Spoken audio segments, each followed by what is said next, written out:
বিশ্বনবী সাল্লাল্লাহু আলাইহি ওয়াসাল্লাম মদিনাতে প্রথম যখন জুমার নামাজ পড়াতেন তখন আগে জুমার 2 রাকাত পরে 2টা খুতবা দিতেন, ঈদের নামাজের মতো।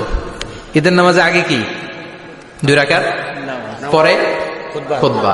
জুমার নামাজও ছিল এরকম, আগে 2 রাকাত নামাজ, পরে খুতবা। বিশ্বনবী আগে 2 রাকাত নামাজ পড়িয়ে খুতবা দিচ্ছেন, তখন মদিনায় দুর্ভিক্ষ, খাবার দাবার নাই।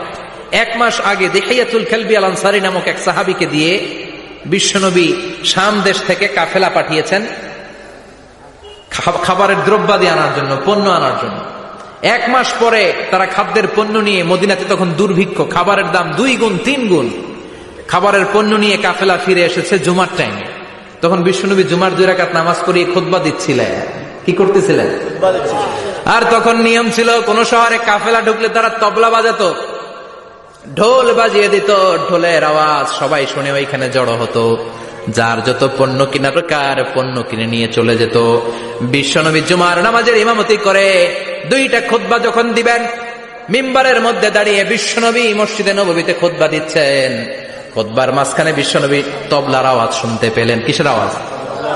বিশ্বনবী সহ সব সাহাবারা বুঝতে পেরেছে 1 মাস আগে দিহিয়াতুল কালবি শাম দেশে যেই কাফেলা পাঠানো হয়েছে, ওই কাফেলা খাবারের পণ্য নিয়ে মদিনার মধ্যে ঢুকেছে। এখন মসজিদে কানাঘুষা। কিছু সাহাবী বলে, না না, বিশ্বনবীর খুতবা রেখে যাওয়া যাবে না। অনেকে বলে, আমরা না গেলে মুনাফিকেরা সব পণ্য কিনে ফেলবে, আমরা খাবো কি? কেউ কয় বসে থাকি, কেউ কয় লজাই।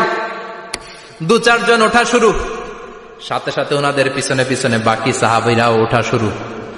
যেতে যেতে পেছন থেকে 1 কাতার, 2 কাতার, 3 কাতার, পুরো মসজিদে নববী খালি, মাত্র 12 জন সাহাবা ছাড়া।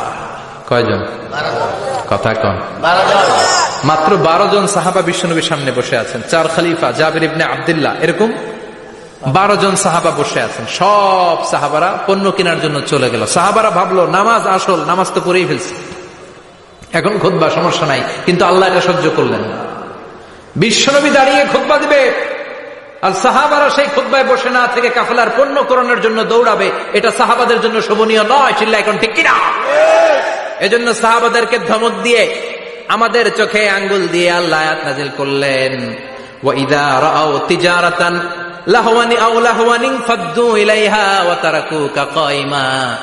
ও নবী, আপনার সাহাবারা দুনিয়ার পণ্য সামগ্রী দেখে আপনাকে জুমার মিম্বারের মধ্যে দাঁড়িয়ে রেখে তারা চলে যায়। কুল মা ইনদাল্লাহি খায়রুম মিনাল লাহবি ওয়া মিনাত তিজারা।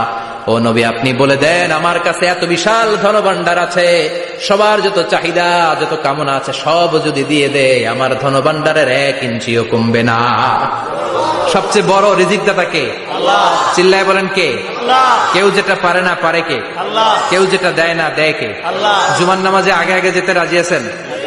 সময় মতো জুমার খুতবা শুনতে রাজি আছেন তো? খতিব সাহেবরা ঠিকঠাক মতো জুমার খুতবা দিবেন তো?